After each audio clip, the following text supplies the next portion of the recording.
మా పరమ తండ్రి యేసుక్రీస్తు ప్రభువా, పరిశుధాత్మ దేవుడా, త్రియేక దేవా, మమ్మల్ని అందరినీ చక్కగా సమకూర్చి పాటలతోనూ, ఆరాధనతోనూ, బల్ల కార్యక్రమంతోనూ, కానుకలలో, సాక్ష్యములలో అన్నిట్లో చక్కగా నడిపించి మీ మాటలు వినే ఈ సమయముకు తీసుకొచ్చిన కృప కొరకై మీకు వందనాలు తెలియజేస్తూ, ఈ ఉపదేశంలో మీరే మాట్లాడాలి. పరిశుద్ధాత్మ దేవుడు మాకు దాన్ని తర్జుమా చేసి అర్థం చేపించాలి. మేము జీవితంలో గైకొని యేసయ్య పోలికలో ఇంకో మెట్టు ఎదగడానికి దోహదపడాలని మీ ముఖం చూస్తూ మనవి చేస్తూ, ఈ ఉపదేశంను అడ్డగింప ప్రయత్నం చేస్తున్న సాతాను చీకటి అంధకార శక్తులన్నిటినీ యేసయ్య నామంలో ఈ క్షణమే వెలగొట్టుచు, మహిమ ఘనత ప్రభావమన్ని తండ్రి అయిన మీకే ఆరోగిస్తూ యేసయ్య అధిపరిత నామంలో అడిగి వేడుకుని పొందినాము తండ్రి. ఆమేన్, ఆమేన్. ఈరోజు మనం స్క్రీన్లో ఉండే దీన్ని చూస్తే కొత్తగా జన్మించడం అని ఉంటుంది. ఉందా? అదేనా ఉంది? కొత్తగా జన్మించడం అని ఉంది. ప్రతిరోజును కొత్తగా జన్మించాలి అని ఉంది. చూస్తే మనం 2-3 వారాల నుంచి మారు మనసు, కొత్తగా జన్మించడం, అదే వాక్యోపదేశంగా వస్తుంది కదా. మరి ఈరోజు ఇంకో మెట్టు పైగా కొత్తగా జన్మించాలి, ప్రతిరోజు కొత్తగా జన్మించాలి అనేసి ఇక్కడ రాయబడింది. మరి ప్రియ యేసు నిర్మించితివి ప్రియమారణ హృదయం. దాని అర్థం ఏంటి? ఇప్పుడు నేను చెప్పిందే అర్థం. ఏది ఇక్కడ టైటిల్ ఏముందో అదే అర్థం. చక్కగా తీసుకొచ్చి పెట్టాడు ఈరోజు. నాకు ఆశ్చర్యంగా ఉంది. ఇంకా నేను నా స్పృహ అంటారు కదా, దాని నుంచి బయటికి రాలా. సరేనా? ఆ పాట మీకు అర్థమైంటే ఓకే. ఈ ఉపదేశం మీకు అర్థమైతే తర్వాత వెళ్ళి ఇంట్లో పాటలు చూడండి, మీకు చాలా బాగా అర్థమవుతాయి ఆ పాట. సరేనా? సరే, చూద్దాం ఏమని చూద్దాం. ఇప్పుడు రోజు కొత్తగా జన్మించడం. స్క్రీన్ చూడొద్దు. స్క్రీన్ చూడొద్దంటే చూడకూడదు. స్క్రీన్ ఎందుకు తెలుసా? ఇంకోసారి చెప్తా వినండి. స్క్రీన్లో పెట్టేది ముందుగా అది నాకు, మీకు కాదు. స్క్రీన్లో పెట్టేది దేనికి? నాకు. ఎందుకు? చాలా విషయములు కొంతమంది పేపర్లో పట్టుకుంటారు, కొంతమంది బుక్లో పట్టుకుంటారు, కొంతమంది స్క్రీన్లో పట్టుకుంటారు. నేను స్క్రీన్లో పెట్టుకోవడానికి కారణం ఏంటంటే, ఎన్ని సంవత్సరాలైనా అది ఉంటుంది అని, ఏదోట్లో స్టోర్ చేసి పెట్టి ఉంటుంది అని చెప్పేసి 100 సంవత్సరాల్లో ఉంటుంది అది. ఫస్ట్ నాకు, రెండవది మీకు. ఎందుకంటే మాట్లాడేది మీకు అర్థం కాదు, ఎందుకంటే చాలా ఇబ్బందులు వస్తుంది. మాట్లాడేది అర్థం కాని టైంలో అప్పుడు చూడాలి ఎక్కడున్నాము అనేది. అర్థమైందా? దాన్ని తప్పితే మీరు అక్కడ చూడాల్సిన అవసరం లేదు. ఓకే. ఇప్పుడు కొత్తగా జన్మించడం అని చెప్పేసి మనం ఇక్కడ మాట్లాడడానికి సిద్ధపడుతున్నాం. దేవుడు మనకిచ్చిన వాక్యం కూడా ఈరోజు ప్రతిరోజు కొత్తగా జన్మించాలి అనేది. అంటే దీన్ని చూసేటప్పుడే మనకు ఒకలాగా అనిపిస్తాయి. ప్రతిరోజు కొత్తగా జన్మించడం ఏంటి అనిపిస్తుందా లేదా? అనిపిస్తాయి. మరి యేసయ్య రాజ్యంలో యేసయ్య బిడ్డలకు అది తప్పని పరిస్థితి. ప్రతిరోజు అని దీన్ని ఇంకా ఎలా సరిగ్గా చెప్పాలంటే ప్రతి గడి అని చెప్పాలి. ఏమనాలి? ప్రతి గడియ కొత్తగా జన్మించాలి అనేది మనకి చాలా చాలా ముఖ్యం అన్నమాట. అంటే మీకు అర్థమవుతుంది, నిజమే యేసయ్యలో ప్రతిరోజు మనం జన్మించాల్సిందే అని మీకు అర్థమవుతుంది. కానీ దేని అని అర్థమైందా? ప్రతిరోజు దేనికి, ప్రతి గడి నేను దేనికి జన్మించాలి కొత్తగా? అంత అవసరం పడింది ఏంటి అని ఇంతవరకు ఈ అంశంలో బాగా లోతుగా మనం తెలుసుకున్నామా అంటే ప్రశ్నార్థకరమే కదా. మనకు తెలీదా? మారు మనసు అంటే తెలియదా? బాప్టిజం అంటే తెలియదా? లేదు ఒకసారి యేసయ్య రాజ్యంలో వచ్చిన తర్వాత ఏం చేయాలో తెలీదా? తెలుసా తెలీదా? చెప్పండి, తెలుసా తెలీదా? ఆ? తెలీదు. తెలీదు. ఎందుకు చెప్పండి? తెలీదని చెప్పడానికి ఓ రుజువు ఉంది. చెప్పండి. తెలీదు అని చెప్పడానికి ఓ రుజువు ఉంది. చెప్పండి. హ్మ్? మీరు చెప్పలేరు. మీరు దానికి చెప్పలేరు. ఎందుకు తెలుసా? ఒక వాక్యం ఇంకోసారి మన ముందుకు వస్తుందంటే మనకు తెలియదని అర్థం. అందుకే దేవుడు తీసుకొస్తాడు. లేకపోతే తీసుకురాడు. బాగా అర్థం చేసుకోండి. తెలిసినట్టుగా ఉంటది గానీ, అది మనకు తెలీదు. చాలామంది క్రైస్తవ బిడ్డలు, చాలామంది బాగా అర్థం చేసుకోండి. చాలామంది అంటే దాంట్లో ముందుండేది ఎవరు తెలుసా? తెలుసా? చా ఇప్పుడు నేను మాట్లాడుతున్నానా? దేవుడు నా నా ద్వారా మాట్లాడిస్తున్నాడా? చాలామంది అనేటప్పుడు దాంట్లో ముందుండేది నేనే. మాట్లాడేది నేనే గదా! దేవుడు నాతోనే గదా మాట్లాడిస్తున్నాడు. నేనే. తర్వాతనే వినబోయేవాళ్ళు. అందుకని ఏ ప్రీచర్ అన్నా గాని, ఏ ఉపదేశం చేసేవాళ్ళన్నా గాని, ఏదన్నా బోధిస్తే ముందు అది వాళ్ళకు. బాగా అర్థం చేసుకోండి. వినేవాళ్ళు ఏమనుకోకూడదంటే, నీకేం నువ్వు చెప్పేసి ఎళ్ళిపోతావని అనుకోవద్దు. ఎందుకంటే ఏదైతే నోటి నుంచి మాటలు పలుకుతున్నామో ముందు దేవునికి సమాధానం చెప్పాల్సింది ఏ నోరో వాళ్ళే. ఆ నోటికి సొంతగలాలే ముందు సమాధానం చెప్పాలి. అర్థమైందా? సరే. ఇప్పుడు మన అందరికి చాలా మందికి మనకి ఏమి తెలీదంటే, యేసయ్యలో మనం ఎలా జీవించాలి అని మనకు తెలీదు. నేనిలా చెప్పేటప్పుడు మీకు కొంచెం డిస్కరేజ్‌గా ఉంటది. మరి ఈ వాక్యంలో లోపల వెళ్ళను అప్పుడు మనకు అర్థమవుతది కదా! ఇది మనం పాటించలేదు గదా! ఇది మనం ఇంకా రాలేదు గదా! ఇది ఇంకా మనం తెలుసుకోలేదు గదా! ఓహ్! ఈ వాక్యం ఇదేనా చెప్తుంది? ఓకే. నేనొకటి చెప్తాను మీకు. బైబిల్ గ్రంథంలో నికోదెమస్ అని ఒక వ్యక్తి ఉన్నాడు. ఆ? నికోదేము. ఇంగ్లీష్‌లో నికోడెమస్ అనేసుంటది. నికోదేము. సరేనా? నికోదేము. తెలుసా ఆయన గురించి ఏమన్నా? ఆయన పరిసయ్యుడు. ఎవరు? పరిసయ్యుడు. ఇశ్రాయేల్‌లో 2 వర్గాలుంటది. ఒకటి పరిస్ పరిసయ్యులు, ఇంకోరు సదుకీయులు. కదా! ఫారిసీస్, సదుసీస్. పరిసయ్యులు, సదుకీయులు. దీంట్లో పరిసయ్యులొచ్చేసి ఎలాంటి వాళ్ళంటే మహా మేధావులు, జ్ఞానులనమాట. ఎవరు? జ్ఞానులనమాట. జ్ఞానులంటే మామూలు గాదు. ధర్మశాస్త్రం వాళ్ళలో వేళ్ళు ఉంటది, పెదవులు ఉంటది. ఏదడిగినా జెప్తారు. ఏదడిగినా జెప్తారు. వీధుల్లో అక్కడక్కడ మనుషులను బాగు జేసి బోధిస్తారు. ఈ పరిచయులు. పెద్ద పెద్ద శాస్త్రులు ఏమంటారు? శాస్త్ర పండితులా? శాస్త్రవేత్తలు. సైంటిస్టులు గాదు. పండితులు. ఆ! పండితులు. పండితులు వీళ్ళే పరిచయులే. భయంకరైన వాళ్ళు మామూలు గాదు. అంటే ఇప్పుడు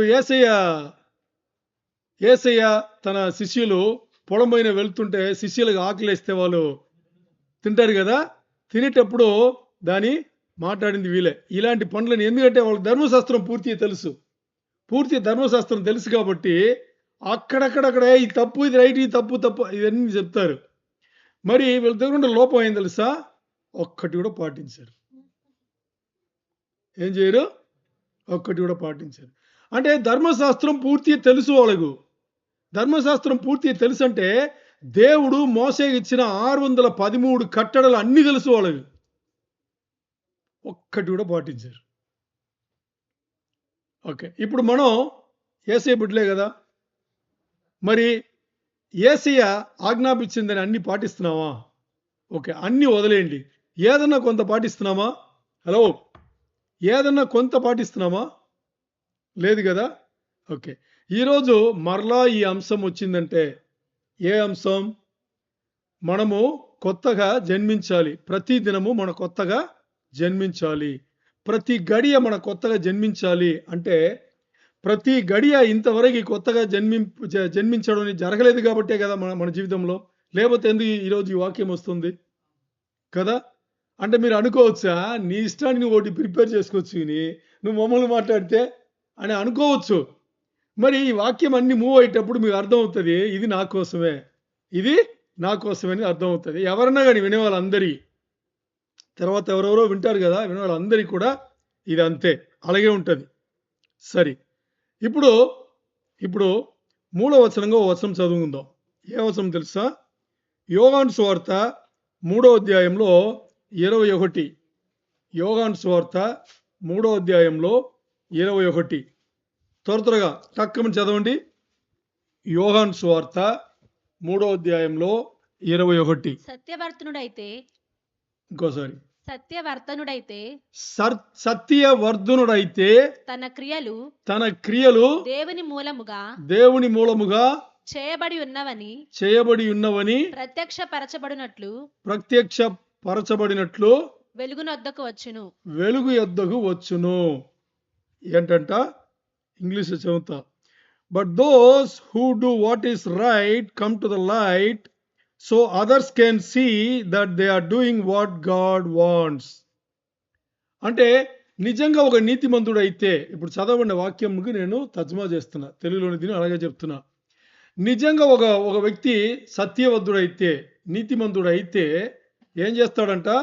దేవుడు ఏదైతే ఒక వ్యక్తి ఇలా బతకాలని ఇష్టపడతాడో అలా బతుకుతాడంట. ఆ బతుకును చూసి ఇతరులు ఇది దేవుడు చెప్పినట్టుగానే బతుకుతున్నాడు అని అనుకోవాలంట. అది ఆ వచనం. మన జీవితంలో జరుగుతుందా? మన జీవితంలో చూసిన వాళ్ళు యేసయ్య పోలికను మన జీవితంలో చూస్తున్నారా? యేసయ్య ఇలాగే జీవించాడు, యేసయ్యను పోలిన జీవితం ఈ వ్యక్తి జీవిస్తున్నాడు, నాకు నచ్చింది, నేను కూడా పాటించాలని అనుకుంటారా? అలాంటి జీవితం మనం కలిగి ఉన్నామా? ఆలోచన చేయాలి. అలాంటి జీవితం కలిగి ఉన్నావా? క్వశ్చన్ మార్కే కదా. ఎందుకు కలిగి ఉండలేదు? పోనీ మన మారు మనసు పొందలేదా? హలో, పొందలా. ఇది చూడండి, పరిచయంలాగా సమాధానాలు చెప్పొద్దు, సరేనా? ప్రాక్టికల్గా మాట్లాడుకుందాం. ఇప్పుడు మన సంఘం మొదటి నుంచి ఫ్యాక్గా ఏ వాక్యం కూడా రాదు. ఫ్యాక్ ఏమైనా చెప్పావా? అంటే తప్పుడు వాక్యం ఏమైనా చెప్పావా? అబద్ధ బోధ ఏమైనా చెప్తున్నావా? తప్పుడు బోధ ఏమైనా చెప్తున్నావా? ఏం ఉండదు. వాక్యం ఉన్నట్టుగా చెప్తాం. అది మనకు ఒకలా కష్టంగా ఉంటుంది, కొట్టినట్టుగా ఉంటుంది, తిట్టినట్టుగా ఉంటుంది. ఉండనివ్వండి. ఎవరు చేస్తున్నారు? మాట్లాడేవాడా? కాదు కదా. మాట్లాడే వాళ్ళకి ఏమన్నా పర్సనల్గా ఏమన్నా ఏం చెప్పాలి? కక్ష. ఈ హత్య నాకు ఎప్పుడు మిక్స్ అవుతుంటుంది. కక్ష ఏమన్నా ఉందా? నాకు ఏమన్నా కక్ష ఉందా? నీ ఏమన్నా ఉందా వినోద్? ఏం లేదు అనేటప్పుడు, వాక్యం బయలుపడేటప్పుడు ఏమనుకోవాలి? అది మీకు అనుకోవాలి, నేను నాకు అనుకోవాలి, చెప్పే నాకు, వినే మీకు అనుకోవాలి, అంతేనా? ఇప్పుడు ఇవన్నీ నేను ప్రిపేర్ చేసేటప్పుడు నేను ఎంత మారుంటాను తెలుసా మీకు? ప్రతి ఉపదేశకుడు మారుతాడు, ప్రతి బోధకుడు మారుతాడు. మారలేదు అనేటప్పుడు నార్మల్ విశ్వాసి కన్నా 10 రెట్లు 100 రెట్లు ఎక్కువ దేవునికి సమాధానం చెప్పాలి. అర్థం చేసుకోండి. ఈరోజు మీరు ఎంతో మందిని చూస్తారు, డబ్బులు సంపాదించేవాళ్ళు, దేవుని పేరు చెప్పి. వాళ్ళందరినీ మనం పట్టించుకోవద్దు, వదిలేయండి, దేవునికి వదిలేయండి. అది దేవుని పని, మన పని కాదు. మరి మన ముందుకు ఒక బోధ వస్తుందంటే బోధించే వాళ్ళను చూడొద్దు, బోధన చూడండి. సంఘముకు వచ్చేటప్పుడు దేవుణ్ణి చూడండి, సంఘంలో ఏం జరుగుతుందో దాన్ని చూడొద్దు, దేవుణ్ణి చూడండి, అంతే. అప్పుడు ఆ సంఘం ఏ సంఘమైనా మీకు బాగుంటుంది. ఎందుకు? మీరు వెళ్ళేది దేవుని కోసం, మీరు వెళ్ళేది దేవుని మాటలు వినడానికి కోసం. మిగతా అన్నీ ఉంటుంది, సర్దుకోవాలి. కుటుంబంలో లేదా? మన కుటుంబాల్లో లేదా? కొట్టుకోవట్లేదా? తిట్టుకోవట్లేదా? జరుగుతుందా? అన్ని సంఘంలో కూడా ఉంటుంది. ఎందుకు? పాపులు ఎక్కువ ఉండేది సంఘంలోనే. ఎక్కడ? పాపులకే సంఘం, పరిశుద్ధులకు కాదు. పరిశుద్ధులు అయిపోతే ఒక నోవాగులాగా, ఒక ఏలియాలాగా ఎత్తబడి వెళ్ళిపోతాం. పాపులకే సంఘం. సరే, ఇప్పుడు ఇవన్నీ చెప్పినా ఇంకా మనకి ప్రతి గడియ మన కొత్త జన్మం తీసుకోవట్లేదు. ప్రతి గడియ తీసుకోవాల్సిందే, తప్పదు. ఎందుకు అంటే ఒక్క బలమైన కారణం ఉంది. ఆ కారణం ఏం తెలుసా?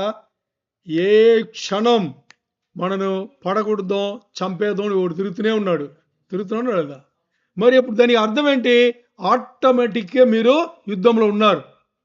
ఎప్పుడైతే నోరిప్పి యేసయ్య నా దేవుడు, నన్ను రక్షణకి తీసుకెళ్ళింది యేసయ్య నామం మాత్రమే అని ఎప్పుడైతే మీరు ఒప్పుకున్నారో, ఆ క్షణం నుంచి యుద్ధం మొదలైంది.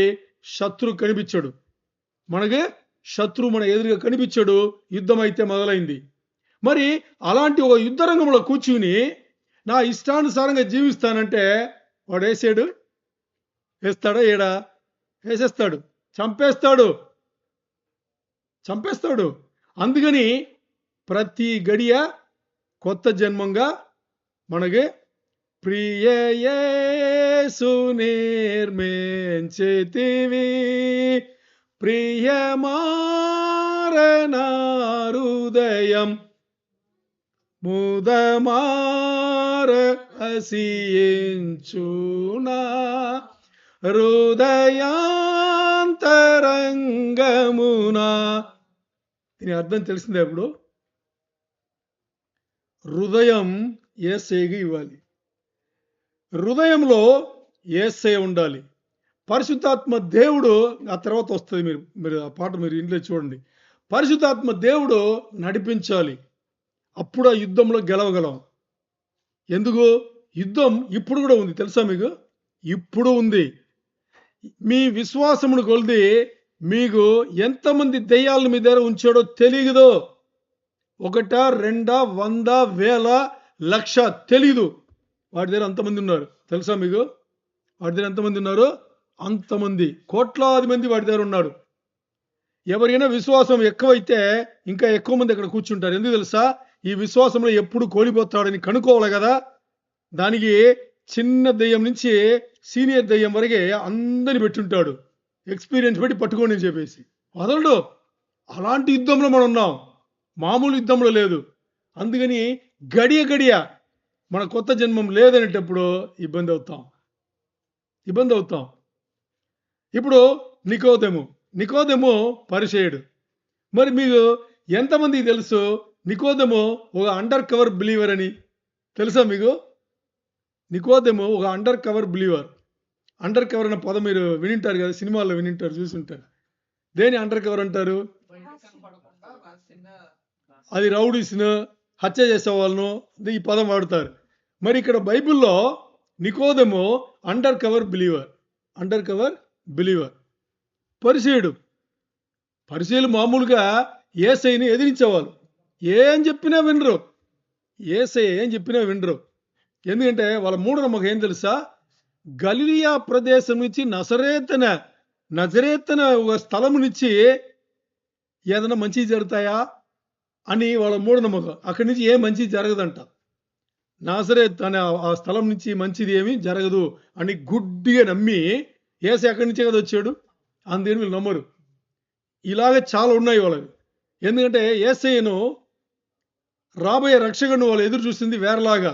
ఏది? రారాజులాగా క్రీడం పెట్టుకుని సింహాసనంలో కూర్చుని ఏలుబడి చేస్తూ అలా వస్తాడని అనుకున్నారు. అలా వచ్చేవాడు పాపముకు బలి అవుతాడా? బుర్రలు బండి చేసిందా వాళ్ళకి?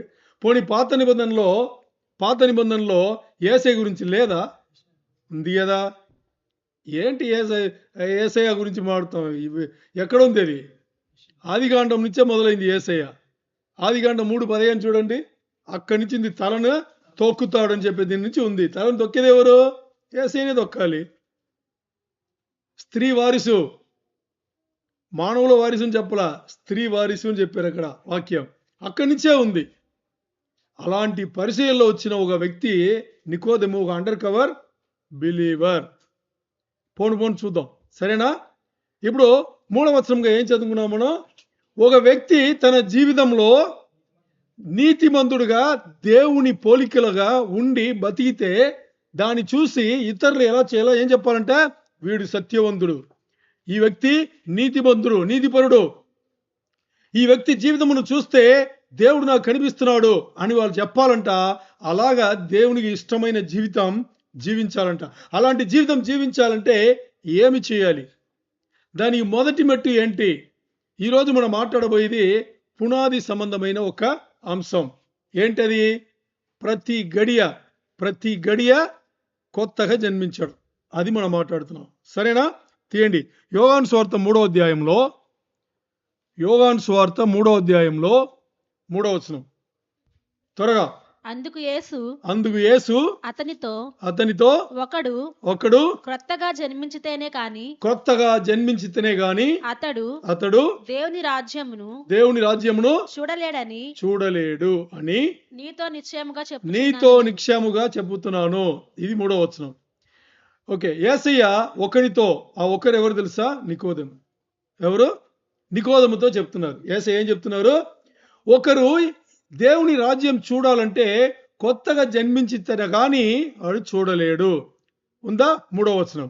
ఇప్పుడు అదే 3వ అధ్యాయంలో 5వ వచనం చదవండి. యేసు ఇట్లనెను ఒకడు నీటి మూలముగాను ఆత్మ మూలముగాను జన్మించితేనే గాని దేవుని రాజ్యంలో ప్రవేశింపలేడని నీతో నిశ్చయముగా చెప్పుతున్నాను. ఏంటంట? ఒక వ్యక్తి నీటి మూలంగాను ఆత్మ మూలముగాను కొత్తగా జన్మించితేనే గాని దేవుని రాజ్యంలో ప్రవేశింపలేడు. ఇది 5వ వచనం. 7వ వచనం చదవండి. మీరు కొత్తగా జన్మింపవలనని నేను నీతో చెప్పినందుకు ఆశ్చర్యపడవద్దు. ఇది చూడండి. యేసయ్య, వినండి ఇక్కడ. యేసయ్య ఒక వ్యక్తితో మాట్లాడుతున్నాడు. ఏ వ్యక్తితో? నికోదెము అనే వ్యక్తితో. మొదటి వచనం నుంచే నికోదెముతోనే మాట్లాడతాడు. మొదటి వచనంలో నికోదెము గురించి ఏం రాయబడిందంటే, నికోదెము వచ్చేసి యూదుల్లో కొన్ని బైబిల్లో అధికారియన్స్ ఉంటుంది, కొన్ని బైబిల్లో రిలీజియస్ లీడరెన్స్ ఉంటుంది. ఏమని ఉంటుంది? రిలీజియస్ అంటే యూదా మతం కదా. యూదా అనేది ఒక మతం. దాంట్లో ఉండేవాళ్ళు వీలే పరిచయులు కదా. దీనికి ఓ గుంపుకు అతను లీడర్. ఒక లీడర్ని ఏం చెప్తారు? నాయకుడు. ఓ నాయకుడు లాంటి ఒక వ్యక్తి యేసయ్య దగ్గర రానే రాకూడదు. మరి వచ్చాడు. అర్థమైందా? వచ్చి ఒక ప్రశ్న వేస్తాడు. ఏమని ప్రశ్న వేస్తాడు తెలుసా? బోధకుడు అంటాడు. ఎవరిని? పరిసయ్యుడు నికోదెము యేసయ్యను బోధకుడు అంటాడు. అంటే దాని అర్థం ఏంటి? యేసయ్య, ఇప్పుడు వినండి, బోధకుడా అని ఒక వ్యక్తిని పిలుస్తున్నాడంటే, ఎవరైతే బోధకుడా అన్నాడో ఆ వ్యక్తి అతని బోధని వింటున్నాడు అని అర్థం. ఇప్పుడు మీరు నన్ను పాస్టర్ అంటే దీనికి అర్థం ఏంటి? ఇప్పుడు మీరు ఎవరితోనో మాట్లాడితే ఏమంటారు? పాస్టర్ అంటారా అనరా? మా సంఘంలో పాస్టర్ మాట్లాడతారు కదా. ఇది కామన్. పాస్టర్ అంటే ఏమర్థం? బోధకుడు అని అర్థం కదా. అంటే మీరు బోధకుడు అని మీరు మాట్లాడితే బోధలు నా ద్వారా వచ్చే బోధలు మీరు వింటున్నారు అని అర్థం. ఇప్పుడు నికోదెము బోధకుడా అని యేసయ్యని పిలిస్తే యేసయ్య బోధలు వింటున్నాడు అని అర్థం. అప్పుడు విశ్వాసే కదా. మరి పరిచయుడు. అర్థమైందా మీకు? సరే, వాక్యాన్ని అలాగే చదవాలి. ఓకే. ఇప్పుడు బోధకుడా, నువ్వు దేవుడి దగ్గర నుంచి వచ్చిన వాడవు అని మేము నమ్ముతాం. ఎందుకంటే నువ్వు చేసే సూచకార్యాలు అన్నీ కూడా అలాగే ఉంది కాబట్టి నేను నిన్ను నమ్ముతాను అని చెప్పేసి ఓ ప్రశ్న వేస్తాడు. ఏమేస్తాడు? ఓ ప్రశ్న వేస్తాడు. ఏమేస్తాడమ్మా? ప్రశ్న ఏమేస్తాడు అక్కడ? 2వ వచనం 3వ వచనం ఏముంది?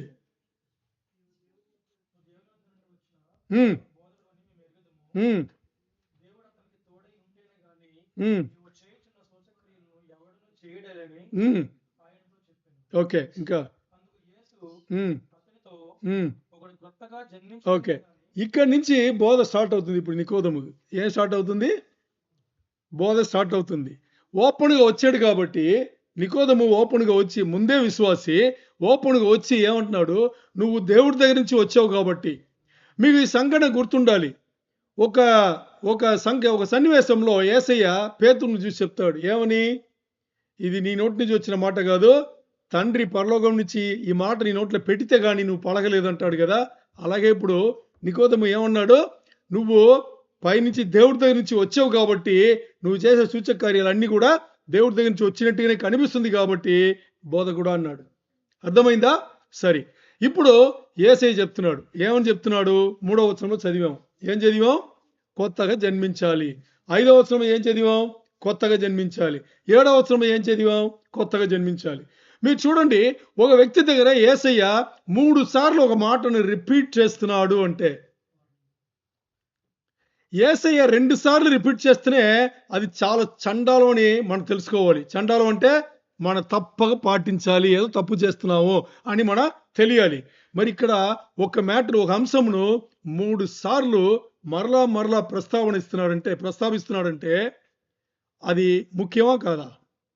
కొత్తగా జన్మించాలి అనేది ఎంత ముఖ్యం ఆలోచన చేయండి కదా. ఇప్పుడు కొత్తగా జన్మించడం అంటే ఏంటి అని మనం చూడాలి. కొత్తగా జన్మించడం అంటే ఏంటి మనకు తెలుసు. ఏం తెలుసు? ఏ సంఘముకు వెళ్తే బాప్టిజం తీసుకోమంటారు?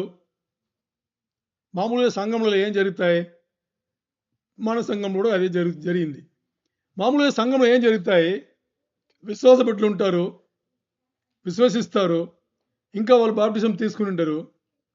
అప్పుడు సంఘంలో ప్రార్థనలు జరుగుతాయి, దేవుడు బయలుపరుస్తాడు, వీళ్ళకి బాప్టిజం ఇవ్వండి అంటాడు. ఇప్పుడు మామూలుగా సంఘంలో ఏం జరుగుతాయంటే, ఈ ప్రార్థనలు చేసి ఈ పెద్దలు ఉండే వాళ్ళందరూ మాట్లాడతారు. ఏమని? అబ్బాయి, ఇలా ప్రార్థన చేస్తే నీ పేరు వచ్చింది, దేవుడు బాప్టిజం తీసుకోమంటున్నాడు అని చెప్పేసి. సరేనా? అప్పుడు వాళ్ళు కూడా ప్రార్థన చేస్తారు, వాళ్ళకు కూడా ఆ విశ్వాసం ఉంటుంది. అప్పుడు ఏం చేస్తారు? సైలెన్స్ వస్తారు, బాప్టిజం తీసుకుంటారు. ఏ బాప్టిజం తీసుకుంటారు? నీటి బాప్టిజం తీసుకుంటారు. ఇప్పుడు నీటి బాప్టిజం తీసుకున్న తర్వాత సంఘ పెద్దలు ఏం చేస్తారు? ఆ రోజు దాని తర్వాతనో ఎప్పుడో ఒక రోజు పరిశుద్ధాత్మ దేవుని బాప్టిజం కూడా ఇస్తారు. సరేనా? సరే. ఈ రెండింటికన్నా ముందు జరగవలసింది ఏంటి? మారు మనసు. ఎక్కడన్నా ప్రస్తావన ఉందా? ఈ రెండు జరగాలంటే దాని ముందు జరగాల్సింది ఏంటి? మారు మనసు. ఎక్కడన్నా ప్రస్తావన ఉంది? అప్పుడు లేదు.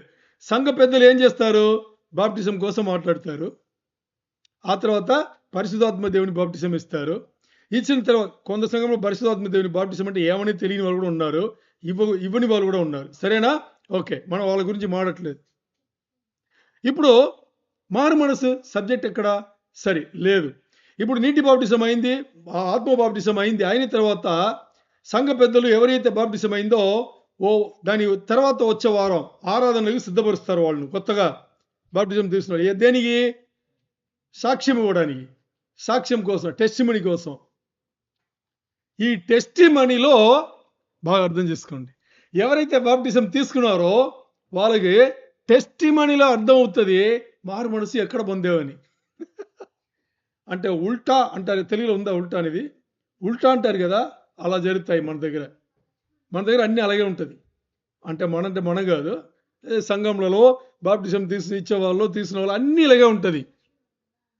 ఇప్పుడు ఇదే సంఘంలో ఏం జరిగితే బాగుంటుంది అంటే, ముందుగా ఏముండాలి?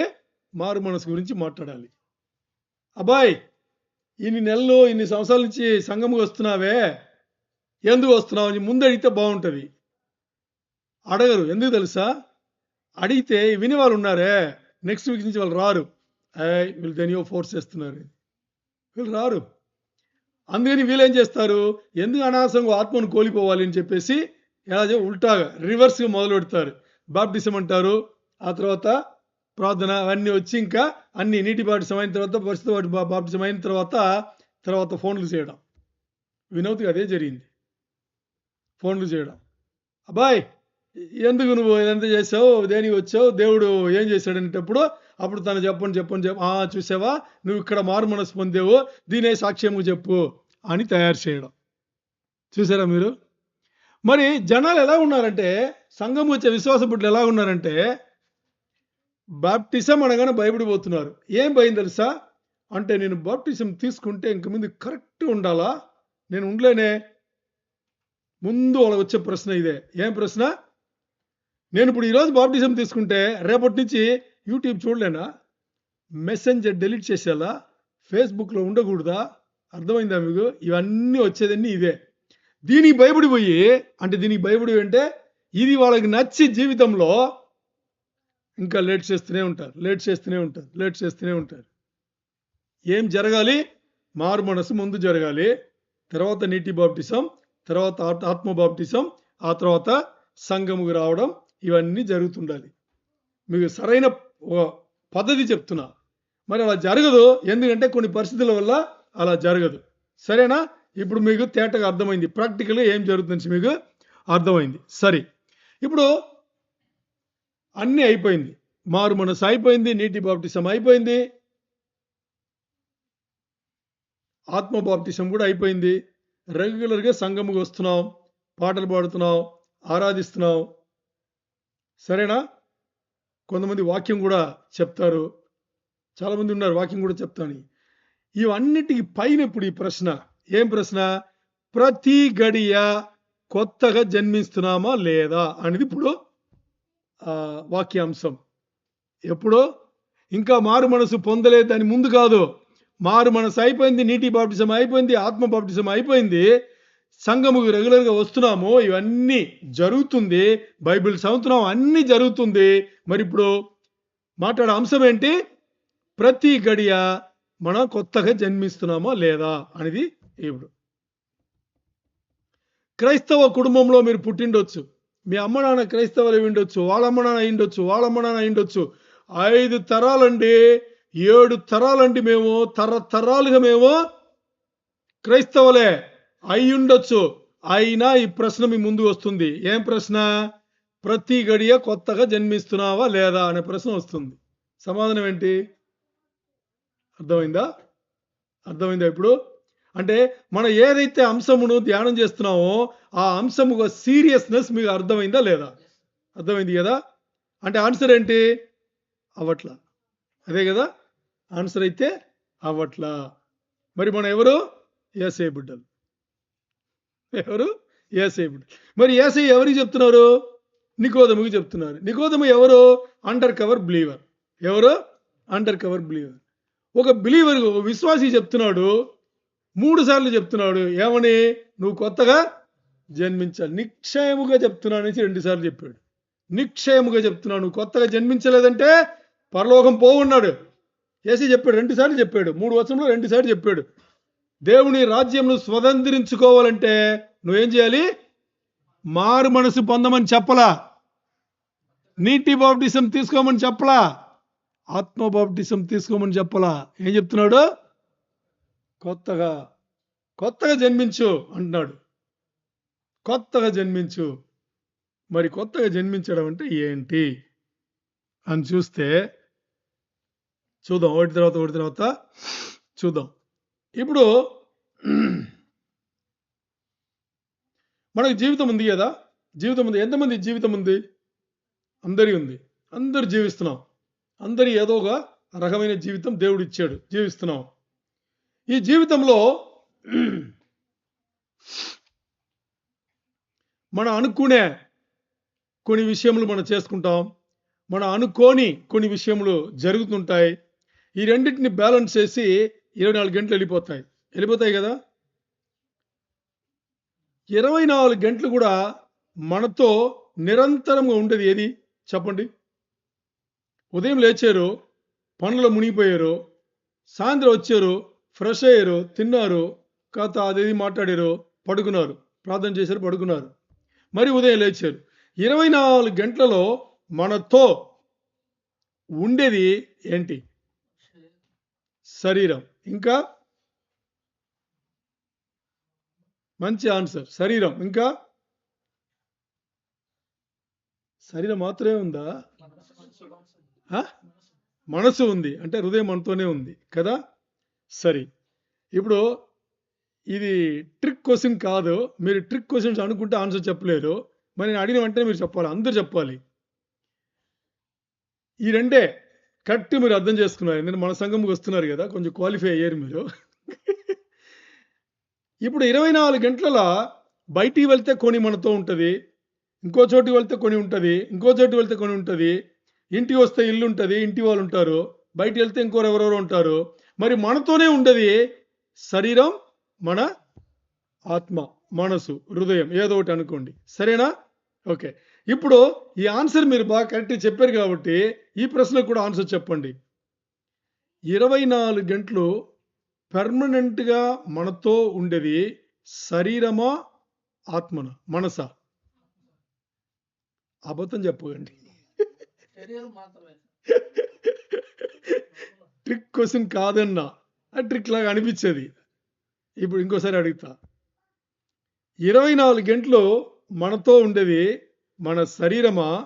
లేదు మన మనసా? ఆన్సర్. 24 గంటలు మనతో ఉండేది మన శరీరమా? లేదు మన మనసా? ఆ? ఎంతమంది శరీరం అంటారు, ఎంతమంది ఆత్మ అంటారు, మనసు అంటారు? శరీరం అనే వాళ్ళు చేయొద్దండి. శరీరం అనే వాళ్ళు ఎవరు చేయట్లేదు? నలుగురే చేయొత్తున్నారు, మిగతా అట్లా. ఆత్మ అనే వాళ్ళు చేయొద్దండి. ఈక్వల్గా ఉన్నారు మీరు. బాగా ఆలోచన చేయండి. ఎప్పుడన్నా మన మనసు మనతో ఉండిందా? ఎప్పుడన్నా ఉండిందా మన మనసు? మన మనసు మనతో ఉంటే మనం ఎందుకు తప్పులు చేస్తాం? మన మనసు మనతో ఉంటే ఈ లోకం మనం ఎందుకు ఆకర్షణ చేస్తుంది? ఈ లోకంలో అది బాగుంది, ఇది బాగుంది, ఇది ఏంటి చండాలంగా ఉంది, ఇదేంటి, ఇవన్నీ ఎందుకు వస్తుంది? మన మనసు మనతో ఎప్పుడో ఒక్కసారి ఉంది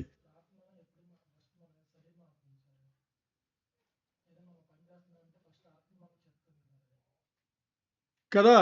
ఏదో పని చేసేటప్పుడు ఏంటండి, ఏదో పని చేసేటప్పుడు లేదని చెప్పలా, ఏదో పని చేసేటప్పుడు చేయనప్పుడు ఎక్కడో ఉంది, లేకపోతే ఉండే చోటు నుంచి సైలెంట్ అయిపోయింది, ఏదో ఒకటి యాక్టివ్ అయితే లేదు. సరేనా? 24 గంటలు మనతో పర్మనెంట్గా ఉండేది ఏంటి?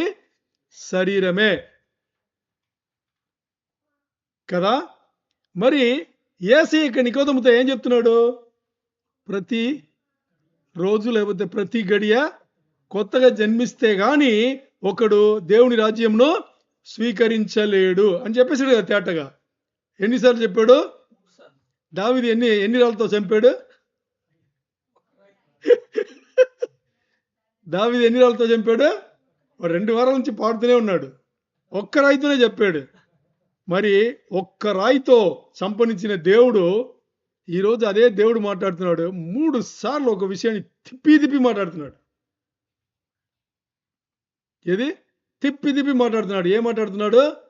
నువ్వు ప్రతి గడియ కొత్తగా జన్మిస్తే గాని ఏం చేయలేవు, దేవుని రాజ్యంను స్వతంత్రించుకోలేవు అని యేసయ్య చెప్పేశాడు. ఎవరితో చెప్పాడు?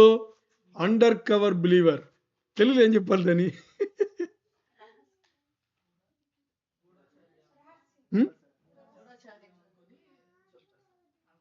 సరిగ్గా చెప్పట్లేదు మీరు.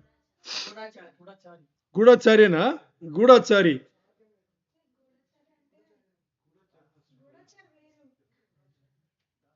Okay, undercover believer.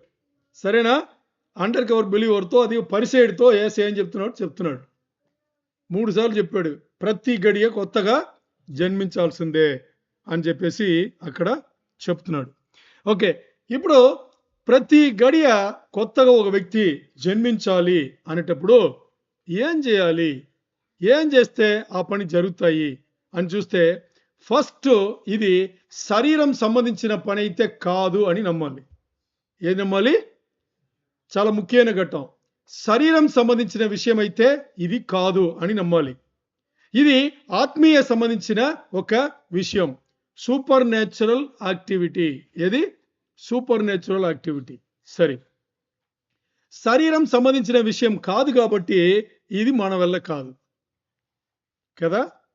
ఇది సూపర్ న్యాచురల్ పని ఎవరు చేయాలి? ఆత్మీయ సంబంధించిన పని ఎవరు చేయాలి? దేవుడు చేయాలి. సరే, ఇప్పుడు ఇది ప్రతి గడియ కొత్తగా జన్మించడం అనేది ఎలాంటి ఒక సిద్ధాంతం అంటే, ఈ సిద్ధాంతం వచ్చేసి ప్రతి హృదయము లోపల పడి ఉండాలి. ఇది ప్రతి గడియ కొత్తగా జన్మించాలి. ఎక్కడ జన్మించాలి? దేవునిలో. దేవునిలో అంటే యేసయ్యలో అంటే యేసయ్య చేసిన సిలువ కార్యంలో. బాగా అర్థం చేసుకోండి, వినండి, ముఖ్యమైన ఘట్టంగా వచ్చాం. ఇప్పుడు ఇది ఎలాంటి పని అంటే, ఇది ఆత్మీయ సంబంధించిన పని. దేవుడు మనకు చేయాలి. దేవుడు చేశాడా లేదా? సిలువ కార్యం జరిగిందా లేదా? జరిగింది. సిలువ కార్యం జరిగేటప్పుడు సిలువ కార్యం ఎవరి కోసం జరిగింది కదా? నా కోసం జరిగింది. మన కోసం చెప్పకూడదు, నా కోసం జరిగింది. నా కోసం శిలువ కార్యం జరిగిందంటే దానికి ఏం అవసరం పడింది? ఎవరు అవసరం పడ్డారు? దేవుడు సృష్టికర్త అవసరం పడ్డాడు. సృష్టికర్త రక్తం అవసరం పడింది. నా రక్తం నేను చిందకూడదు అని ఒక కారణం పట్టుకుని సృష్టికర్త ఏం చేశాడు? తనమే శరీరధారికి వచ్చి అక్కడ రక్తం సిందించాడు. ఆ రక్తం సిందించి ఏం చేశాడు? మన పాపములను కడిగాడు. తండ్రికి దూరమైన మనను దగ్గర చేర్చడానికి ఈ పని అక్కడ దేవుడైతే చేశాడు. చేసిన దాన్ని హృదయం లోపల ఇన్ఫ్యూస్ అంటారు.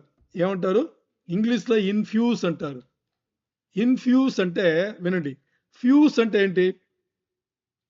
మామూలుగా చెప్తాం కదండి ఊర్లో కరెంటు పోయిందంటే ఏమంటారు? పోస్ట్లో ఫీజు పోయింది అంటారు. అంటారా అనరా? ఏమర్థం దానికి? ఓ చిన్నగా ఒక వైర్లా ఉంటుంది, చాలా సాఫ్ట్ ఉంటుంది. పవర్ కొంచెం ఎక్కువ అది ఏమవుతుంది? మెల్ట్ అయిపోతుంది. ఏమవుతుంది? మెల్ట్ అవుతుంది. కరెక్ట్ అయిన పదం. ఇప్పుడు ఇన్ఫ్యూస్ అంటే దాని ఏమర్థం అంటే దాని ఆపోజిట్ అనమాట. ఇప్పుడు పవర్ ఎక్కువ అది మెల్ట్ అయ్యి కట్ అయిపోతుంది కదా. ఇప్పుడు ఇన్ఫ్యూస్ అంటే దాని ఆపోజిట్. ఆపోజిట్ అంటే దాని ఏం తెలుసా? అలాగ ఉండింది అలాగ మెల్ట్ అయ్యి మరి కనెక్ట్ అయింది. ఏమైంది? ఆ వైరే తీసుకోండి, అలాగే ఊహించండి. ఆ వైరు కట్ అయింది మరి మెల్ట్ అయ్యి అలాగ కనెక్ట్ అయిపోయింది. అలాంటిది హృదయంలో పని జరిగింది. ఏం పని జరిగింది? నా కోసం ఒక వ్యక్తి, అది దేవుడైన ఒక వ్యక్తి, మామూలు వ్యక్తి కాదు. ఆ దేవుడు సృష్టికర్త కూడా ఆయనే. ఆ సృష్టికర్త నా కోసం ఎప్పటి నుంచి? జగత్పునాది వేయబడక ముందు నన్ను ఊహించుకున్నాడు. నేను వస్తానని ఆయన తెలిసింది. అలాగ వచ్చిన ఒక దేవుడు ఆయన ఏం చేశాడు? నా కోసం, నేను ఆ పని చేస్తే నేను చచ్చిపోతాను, నేను మరణిస్తాను, నా వల్ల పని చేయలేను అని చెప్పేసి నేను చేసిన పాపములను, నేను చేసిన అతిక్రమములను నా కోసం వచ్చి సృష్టికర్త అయిన దేవుడు శిలువ యాగం, అది కూడా దేవుడుగా రాలా, శరీరధారిగా వచ్చి ఆయన నా కోసం అంత కష్టపడ్డాడు అనేటప్పుడు రూపంలో ఒకలాగా తగలొద్దు? తగలాలా వద్దా? తగలాలా వద్దా? మారు మనసు భయంకరంగా మాట్లాడుకుంటున్నామే. ఎక్కడి నుంచి వస్తాయి తగలకపోతే? చెప్పండి. హృదయంలో గుచ్చుగా పోతే ఈ విషయం ఎక్కడి నుంచి ఆ మారు మనసు వస్తాయి? ఓకే, మీకు ఉదాహరణ చెప్తా. ఇప్పుడు మీరు ప్రేమలో పడింటే మీకు ఇది అర్థమవుతుంది. ప్రేమించి మీరు పెళ్లి చేసుకుంటే మీకు అర్థమవుతుంది. ఒక్కరోజు ప్రేమికుడు ప్రేమికురాలను చూడలేకపోతే, రోజు చూసేవాడు ఒక్కరోజు చూడలేకపోతే నొప్పి ఎక్కడొస్తాయి తెలుసా? మీకు ప్రేమించడం తెలుస్తుంది. మీకు గుండెల్లోనే వస్తుంది. మీకు ఎక్కడ వస్తుంది? గుండెల్లో వస్తుంది. తర్వాత ఇంకో సినేరియో, మీ స్నేహితుడు రోజు మీరు వారి ఇంటికి వెళ్తారు, భోంచేస్తారు. అతను మీ ఇంటికి వస్తాడు, భోంచేస్తాడు. చాలాసార్లు ఒకే పడకలో పడుకున్నారు, అంత క్లోజ్ మీరిద్దరు. మీ స్నేహితుడు గుండెపోటు వచ్చి సావు పడకలు ఉన్నారు. గుండె ఎవరి నొప్పి వస్తాయి తెలుసా? సావు పడకలు ఉండే స్నేహితుడు కాదు, మీకు ఆ గుండె నొప్పి. మరి ఇదన్నీ సాధారణ విషయములు. దీనికే అలాగంటే నా కోసం ఒక వ్యక్తి, ఆ వ్యక్తి శరీరధారిగా దేవుడుగా ఉండి దైవాంశమును అన్ని వదిలిపెట్టుకుని అన్నిటినీ వదిలేసి శరీరధారిగా నిజమైన నొప్పిని అనుభవించి నా కోసం అక్కడ శిలువయాగం. దేనికోసం? నేను చేసిన పాపములు, నేను చేసిన అతిక్రమములు, నేను చేసిన తప్పులు అన్నిటినీ ఆయన మీద వేసుకుని నన్ను నీతిమంతుడిగా చేశాడు, పరిశుద్ధుడిగా చేశాడు. నిష్కలంకముగా ఈరోజు ఆయన రొట్టె ద్రాక్షరసంలో పాల్పొంపులు పొందేట్టుగా చేశాడు. ఈ విషయం ఇక్కడ ఏమవ్వాలి? మెల్ట్ అయ్యి కనెక్ట్ అవ్వాలి. దానే ఇన్ఫ్యూస్ అంటారు. మెల్ట్ అయ్యి కనెక్ట్ అవ్వాలి. ఇప్పుడు అది లోపల జరగాలి. నేను గొప్పగా చెప్పుకోలేదు. ఇదే సౌదికి వచ్చిన తర్వాత జరిగిన ఒక సంఘటన. దీని ముందు కూడా చెప్పింటాను నేను.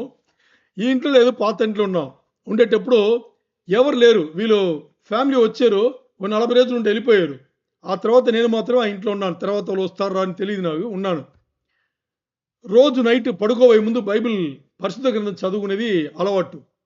ఆ రోజు చదువుతున్నాను. చదివేటప్పుడు ఈ శిలువ కార్యం వచ్చింది. సిలువ కార్యం వచ్చేటప్పుడు ఏమో ఆ రోజు గంట ఏడ్చుంటాను నేను. తట్టుకోలేకపోయాను. నా కోసం ఒక వ్యక్తి, అది దేవుడు. ఎందుకు? ఎందుకు రావాలి?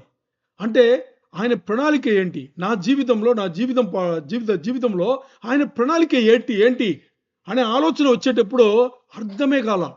మరి ఆయన చేసిన ఆ త్యాగం ఉందే, అది మాత్రం తట్టుకోలేకపోయాను. గంటలు గంటలు ఏడుపు వచ్చింది. అలా ఏడుస్తూనే పడుకున్నా. అంటే ఏడుపు అంటే ఏదో లైట్‌గా నీళ్ళు కారిపోతుంది కంటి నుంచి నీళ్ళు. అంత గొప్ప పని చేశాడు ఆయన. నేను ఎందుకు దీన్ని చెప్తున్నాను తెలుసా? ఆ ఇన్‌ఫ్యూజ్ అనేది అర్థమైతే గాని మారు మనసు అనే పదం ఏ విశ్వాసికి కూడా అర్థం కాదు. అది లోపల జరగాలి. అంటే క కరిగిపోవాలి.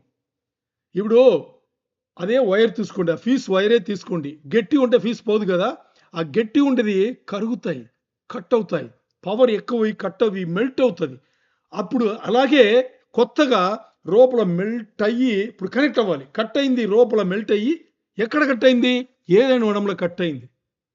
దేవునితో సత్సంగం ఎక్కడ కట్ అయింది? ఏదైనా వనంలో కట్ అయింది. ఇప్పుడు ఆ కట్ అయింది ఇక్కడ ఉంది. ఈ రెండు ఇప్పుడు ఒకటి అవ్వాలి. అవ్వాలంటే ముందు మెల్ట్ అవ్వాలి. ఏమవ్వాలి? హృదయం మెల్ట్ అవ్వాలి. మానవులకు కంట్ల నీళ్ళొస్తే గాని హృదయం మెల్ట్ అవ్వదు. ముందు కంట్ల నీళ్ళే రావాలి.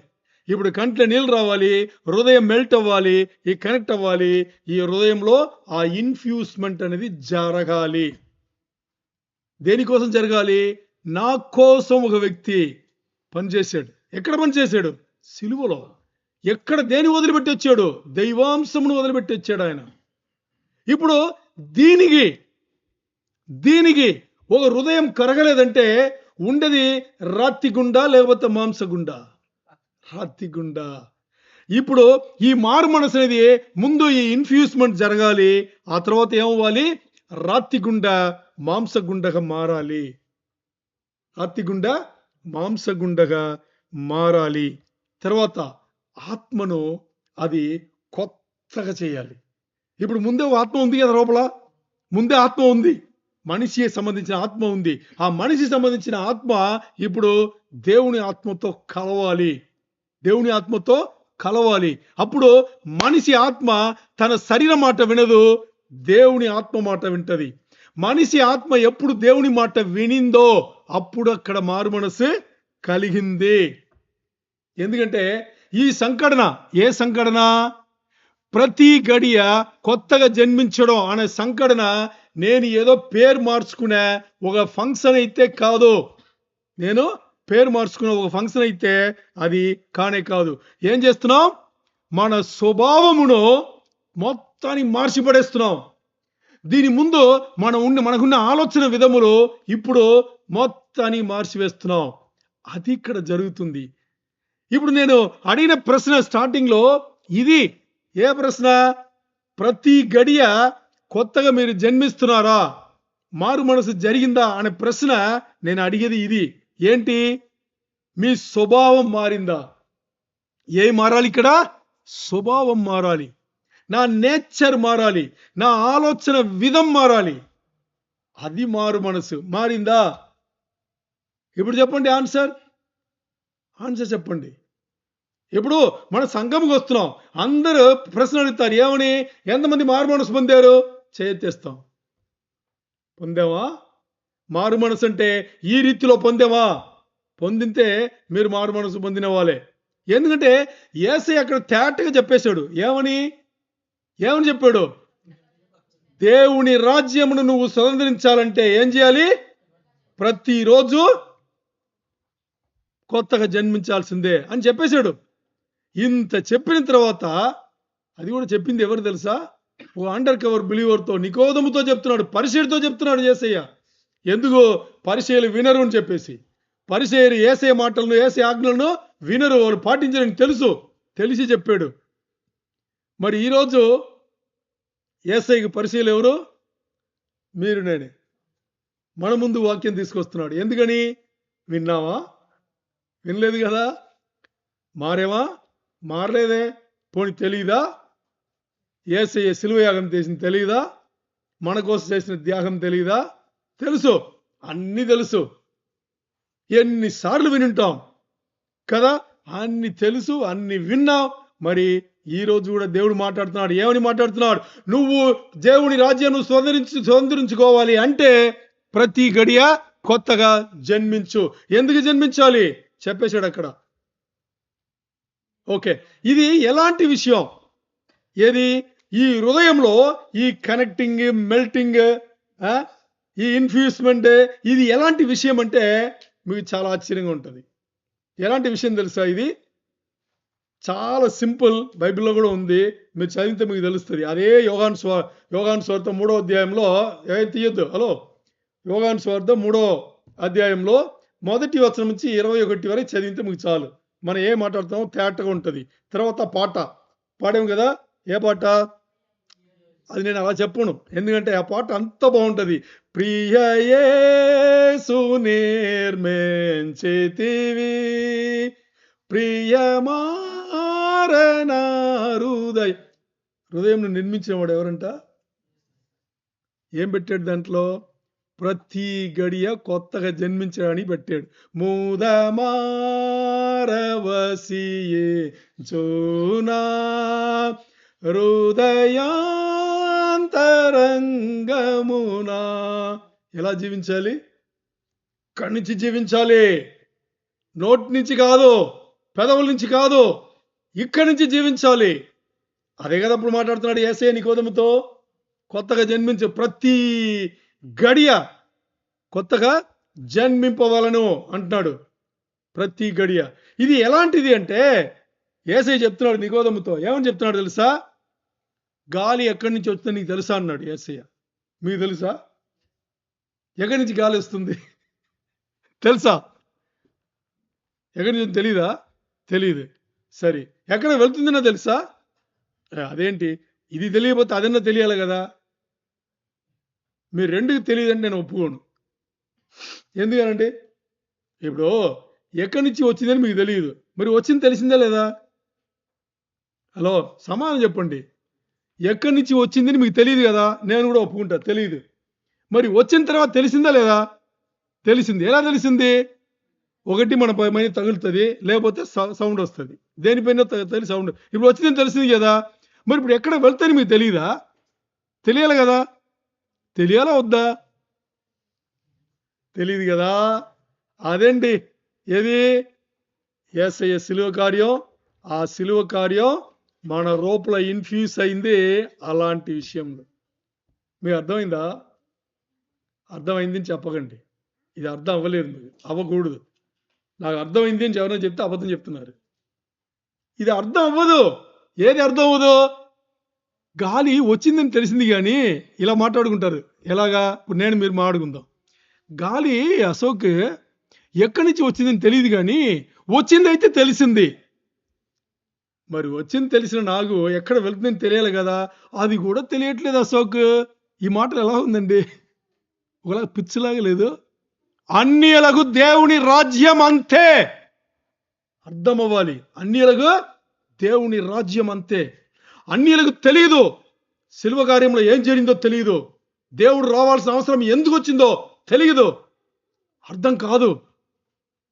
ఈ మాట చెప్పండి, అప్పుడు కూడా అర్థం కాదు. ఈ మాట అప్పుడు కూడా అర్థం కాదు. మీకు బైబిల్లో జరిగిన ఇంకో విషయం చెప్తా. సంఖ్యాకాండం తీయండి. కొత్త నిబంధన మాడాం కదా, పాత నిబంధనలో చూసుకుందాం. సంఖ్యాకాండం తీయండి 21. సంఖ్యాకాండం 21. సంఖ్యాకాండం 21 తీసారా? సంఖ్యాకాండం 21 9వ వచనం. త్వరగా అదే చదవండి. సంఖ్యాకాండం 21:9, నంబర్స్ 21:9. కాబట్టి మోషే ఇత్తడి సర్పం ఒకటి చేసి స్తంభము మీద దాన్ని పెట్టాను. అప్పుడు సర్పపు కాటు తినిన ప్రతివాడు ఆ ఇత్తడి సర్పమును నిదానించి చూచినందున బ్రతికెను. మీకేమైనా అర్థమైందా? ఇది ఏమైనా అర్థమైందా? దేవునికి ఉగ్రత వస్తుంది. ఎవరిపైన? ఇశ్రాయేల్ జనాంగం పైన. వాళ్ళు తప్పు చేస్తారు, ఉగ్రత వస్తుంది. ఉగ్రత వచ్చేటప్పుడు దేవుడు ఏం చేస్తాడు? బాగా విషం ఉండే పాములను పంపించేస్తాడు. పాములు వచ్చి కాటే అంటాడు. చాలా మందిని కాటేస్తుంది. 20,000 మంది కన్నా ఎక్కువ చచ్చిపోతారు. అర్థమైందా? అప్పుడు మిగిలిన ఇశ్రాయేల్ జనాంగం అందరూ వచ్చి మోసే దగ్గర, మోసే మమ్మల్ని కాపాడు, మేము తప్పు చేసాము, దేవునికి వ్యతిరేకించి తప్పు చేసాము, దేవుడు పాములు పంపించాడు, మమ్మల్ని కాటేస్తుంది, చంపేస్తుంది, మేము చచ్చిపోతున్నాము, మమ్మల్ని కాపాడు అంటే అప్పుడు మోసే దేవుని దగ్గర ప్రార్థన చేస్తాడు. ప్రార్థన చేసిన వెంటనే దేవుడు చెప్తాడు. ఏం చెప్తాడు? ఇప్పుడు చదివిందే, ఇత్తడితో పెద్ద సర్పం ఒకటి చేయించి ఒక స్తంభంలో కట్టేయి, దాన్ని ఎవడొచ్చి చూస్తాడో వాళ్ళు ఇంకా ఏ పాము కూడా కాటదు అంటాడు. కథ అర్థమైంది కదా? సరే, అలాగే మోసే ఇత్తడితో ఏం చేస్తాడు? పెద్ద సర్పమును తయారు చేసి ఒక పెద్ద స్తంభంలో కట్టేస్తాడు. మరి ఎవరొచ్చి దాన్ని బాగా నిదానించి చూసారో వాళ్ళకి ఆ పాము పోయింది, వాళ్ళు బతికారు. ఇదేమన్నా అర్థమైందా? చూడండి, పాములు ఇశ్రాయేల్ జనాంగంను కాటేస్తుంది. అర్థమైందా? ఓకే, ఇప్పుడు కాటేస్తే చచ్చిపోతున్నారు. వాళ్ళు వచ్చి అడుగుతున్నారు, మమ్మల్ని కాపాడు, మేము తప్పు చేసాము అని. మరి దానికి దేవుడు ఇచ్చిన పరిష్కారం ఏంటి? ఇత్తడితో పెద్ద సర్పం చేసి స్తంభంలో కట్టే, దాని వచ్చి ఎవడు నన్ను వ్యతిరేకించాడో వాళ్ళు వచ్చి దాన్ని చూస్తే కానీ బతకరన్నాడు. వాళ్ళు వచ్చి చూశారు, బతికారు. ఎలా ఉంది ఇది? గాలి ఎక్కడి నుంచో వచ్చింది, నాకు తెలిసింది. మరి ఎక్కడికో పోతుంది. ఎక్కడి నుంచి వచ్చిందని తెలియట్లేదు, ఎక్కడి నుంచి పోతుందని తెలియట్లేదు. అలాగే స్తంభం ఉండే సర్పమును చూస్తే వాళ్ళు బాగా అయిపోతున్నారు. ఏమన్నా అర్థమవుతుందా? అర్థమైందా? రక్షణ అనేది ఏది? ప్రతి గడియ రక్షణలో ఒక భాగమే. ప్రతి గడియ కొత్తగా జన్మించడం అనేది ఇలాగే ఉంటుంది. పోనీ నేను ఒకటి చెప్తా. ఇత్తడి పాము స్తంభంలో ఉంది. ఇశ్రాయేల్ జనాంగం ఎందుకు వచ్చి చూశారు? మూఢనమ్మకాన్ని ఎందుకు అనుకోలేదు చెప్పండి? అనుకోలే కదా? మూఢనమ్మకాన్ని అనుకోవాలా వద్దా? అనుకోవాలి. గాలి ఎక్కడి నుంచి వచ్చిందో నాకు తెలియట్లేదు, ఎక్కడికి పోతుందో నాకు తెలియట్లేదు, వచ్చింది మాత్రం నిజం. ఇది మూఢనమ్మకం లేదు. ఇప్పుడు ఏదన్నా మన శాస్త్రవేత్తలు, సైంటిస్ట్ నుంచి మాట్లాడుతున్నాం కదా, మూలం లేకుండా వాళ్ళకి ఏమైనా ఉంటుందా? తర్వాత ఈ దేనికోసం చేస్తున్నానని వాళ్ళకి తెలియకుండా ఉంటుందా? అన్నీ తెలుసు వాళ్ళకి. ఇప్పుడు వాళ్ళకే ఏంటిది? గాలి ఎక్కడి నుంచి వచ్చింది నాకు తెలియదు, మరి వచ్చింది నాకు తెలిసింది, ఎక్కడికి పోతుందో నాకు తెలియట్లేదు. ఇత్తడి స్తంభంలో, ఇత్తడి పామును స్తంభంలో వీళ్ళొచ్చి చూస్తే కానీ వాళ్ళకి స్వస్థత లేదు. ఎలాగుందండి? ఆలోచన చేయండి. అలాంటిదే ప్రతి గడియ కొత్తగా జన్మించడం అంటే ప్రతి గడియ గుండెల్లో జరగాలి మార్పు. ఏం జరగాలి? గుండెల్లో జరగాలి. ఎందుకు జరగాలి? ఒక వ్యక్తి, దేవుడైన ఒక వ్యక్తి, ఆఫ్టర్ ఆల్ ఒక మానవుని కోసం దేవుడైన ఒక వ్యక్తి, సృష్టికర్త అయిన ఒక వ్యక్తి మానవులను తప్పించడానికి కోసం అంత పెద్ద దండన, శిక్ష అనుభవించాడు. అక్కడ గుండె కదలరా? ఇది కూడా ఇప్పుడు కూడా కదలలేదంటే రాతి గుండా, మాంసగుండా? ఆలోచన చేయండి. దేవుని పనులు కొన్ని విషయంలో కాదు, చాలా విషయంలో అర్థం కాదు. అర్థం కాని మాత్రం అది లేదని కాదు. దేవుడు చెప్పిందే అంతే, అది కూడా చెప్పినట్టుగా జరుగుతాయి. అందుకని ఇక్కడ మామూలుగా జరగల. పోనీ ఈ హృదయ మార్పు ఎప్పుడు బయలుపడుతుందంటే పూర్తి విశ్వాసం దేవునిపైనే, దేవుని చేసిన కార్యం పైన ఎవరైతే పూర్తి విశ్వాసం పెట్టి జీవితమును గడుపుతారో ఆ జీవితంలో వారు అనుభవిస్తారు, జీవితంలో వారు అనుభూతి పొందుతారు. జీవితం వాళ్ళకి చెప్పుతుంది. ఎందుకంటే వాళ్ళకి మాత్రమే తెలుసు గుండె లోపల జరిగిన ట్రాన్స్ఫార్మేషన్, మార్పిడి. ఏంటి? గుండె లోపల జరిగిన ట్రాన్స్ఫార్మేషన్, మార్పిడి అంటే ఇంగ్లీష్లో ఎక్స్చేంజ్ అంటారు. ఎక్స్చేంజ్ ఇక్కడ ఏం జరిగిందంటే రాతి గుండె పోయింది, మాంస గుండె వచ్చింది. యాక్చువల్గా దేవుడు సృష్టిలో మాంస గుండెనే పెట్టాడు. మరి ఏదైనా వనములో సగం పోయింది, మన పుట్టిన తర్వాత ఇంకో సగం మనం పోగొట్టుకున్నాం. మొత్తానికి రాతి గుండె వచ్చి పడింది. అది పోయి మాంసగుండె రావాలంటే ఆ మార్పిడి, ఆ ఎక్స్చేంజ్, ఆ ట్రాన్స్ఫర్మేషన్ జరగాలి అనేటప్పుడు దానికి పరిశుద్ధాత్మ దేవుడు కావాలి. పరిశుద్ధాత్మ దేవుడే ఆ మార్పుని తీసుకురావాలి. గుండెల్లో మార్పు, అది చాలా చాలా ఇంపార్టెంట్. తర్వాత ఈ మార్పు మనను ఆత్మీయ జీవితంలో నడపాలి. ఈ మార్పు ఆత్మీయ జీవితంలో మనను తీసుకెళ్ళి నడపాలి. అది నడిపేటప్పుడు ఇంకా మన ఆ రాతి గుండె అయిన మన ఆ గుండె ఇప్పుడు మాంస గుండెగా మారి మారి మారి ఇంకా మాంస గుండెగానే ఉండడానికి అలవాటు పడతాయి. ఎందుకంటే ఎన్నో సంవత్సరములు రాతి గుండెతోనే ఉండిపోయాం. మాంస గుండె అనేది ఒకటి ఉందా అని కూడా తెలియకుండా నేనైతే 42.5 సంవత్సరములు అలాగే ఉన్నా. 48.5 సంవత్సరముల తర్వాత యేసయ్య తనను తానే వచ్చి నాకు పరిచయం చేసుకున్నాడు. నేను వెతికి వెళ్ళాల. బాగా అర్థం చేసుకోండి. ఏ మానవుడు కూడా దేవుని వెతికి వెళ్ళడు, దేవుడే వెతికి వస్తాడు. 48.5 సంవత్సరంలో దేవుడు వచ్చాడు. దేవుడు వచ్చి వెతికి వచ్చి పట్టుకున్నాడు. అది ఆ మార్పులు జరగాలి. ఎందుకంటే ఆ మార్పు జరిగేటప్పుడు వ్యక్తిగతమైన విశ్వాసం యేసయ్యలో పెడతాం. యేసయ్యను మన దేవుడిని ఒప్పుకుంటాం. రక్షణకర్త నాకు యేసయ్యనే అని అప్పుడు మనం ఒప్పుకుంటాం. అది దేవునికి ఇష్టమైన దారి. ఏది? అది గుండె మార్పు అనేది, మారు మనసు అనేది మామూలు విషయమే కాదు. అది అర్థం కాదు. ఎప్పుడు అర్థమవుతుందంటే యేసయ్య సిలువలో చేసిన త్యాగం మనకు అర్థమవ్వాలి. దానిపైన మనం ప్రేమించాలి, దాన్ని మనం విశ్వసించాలి. అది మనను కదలించాలి, మన గుండెను కదిలించాలి. ఆ ఇన్ఫ్యూస్ అనే ఆ విషయం, ఆ మెల్ట్, ఆ కనెక్ట్ అనేది జరగాలి. దానికి సంబంధించిన అనుభూతి మనకు రావాలి. ఆ అనుభూతి రావాలంటే పరిశుద్ధాత్మ దేవుని మన లోపల తీసుకోవాలి. పరిశుద్ధాత్మ దేవుని మన లోపల తీసుకుంటే ఆత్మీయ జీవితంలో చక్కగా నడిపిస్తాడు. అప్పుడు మన హృదయం ఇంకా మారుతాయి.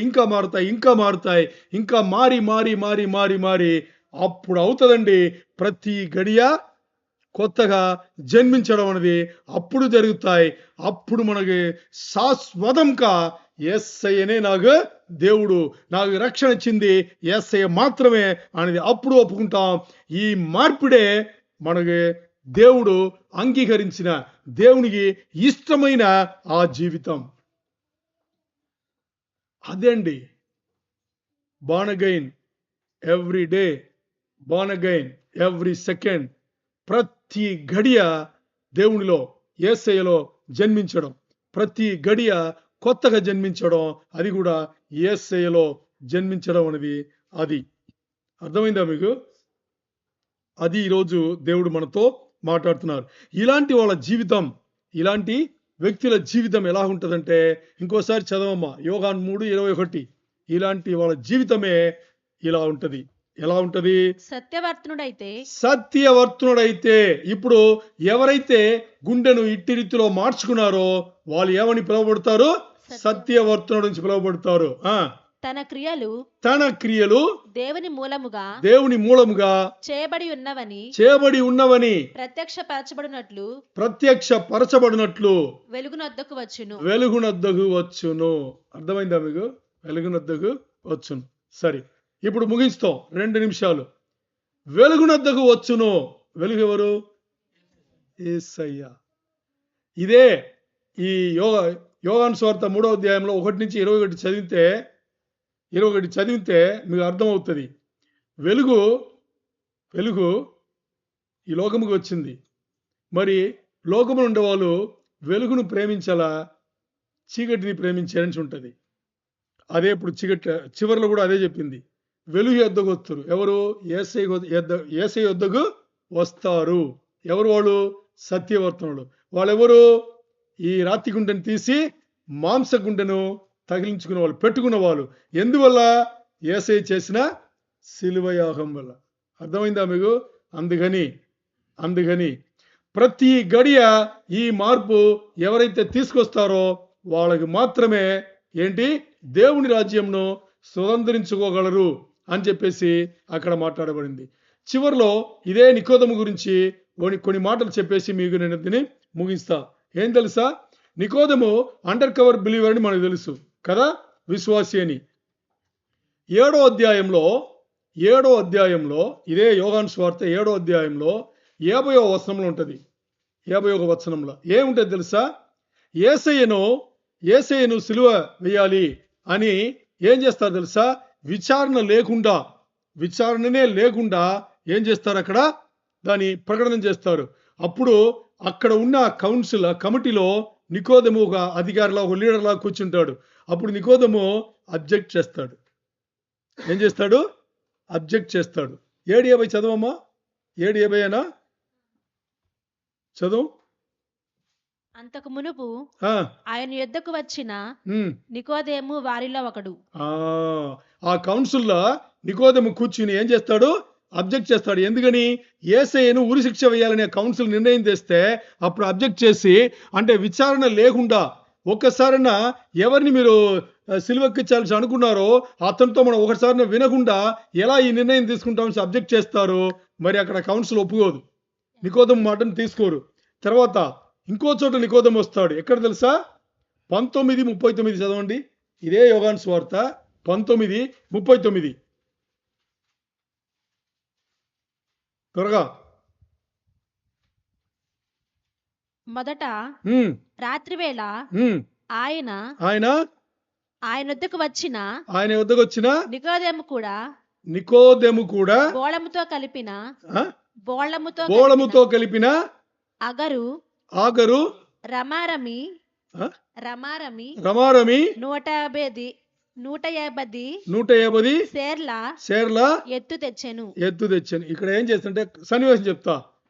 అరిమతేయ తెలుసు కదా, యోసేపు అరిమతేయ. ఏం చెప్తారు తెలుగులో? అరిమతేయ యోసేపు ఉన్నాడు కదా. దేనికోసం వస్తాడు? యేసయ్య బాడీని తీసుకెళ్ళడానికి వస్తాడు కదా. తనతో వచ్చింది ఎవరు? నికోదెము. అదే ఇప్పుడు మనం చదివింది. ఎందుకు వచ్చాడు? విశ్వాసి కాబట్టి వచ్చాడు. ఇంకోటి, ఒక పరిసయ్యుడు ఓపెన్గా యేసయ్యను నేను నమ్ముతున్నాను, యేసయ్య నా దేవుడు అని ఎవ్వరు రాలేరు. బయటికి వస్తే వాళ్ళే చంపేస్తారు. అర్థమైందా మీకు? తోసి పెడతారు, వాళ్ళే చంపేస్తారు. అలాంటి పరిస్థితులలో నికోదెము 2 సార్లు యేసయ్య కోసం తన విశ్వాసమును వ్యక్తపరిచాడు. అర్థమైందా? పెద్ద అధికారి, చాలా పెద్ద అధికారి మరి విశ్వాస అయ్యాడు. రెండు ఆపర్చునిటీ వస్తే ఏం చేశాడు ఆయన? ముందు యేసయ్యను సిలువ వేయకూడదని చెప్పేసి అక్కడ అబ్జెక్ట్ చేశారు.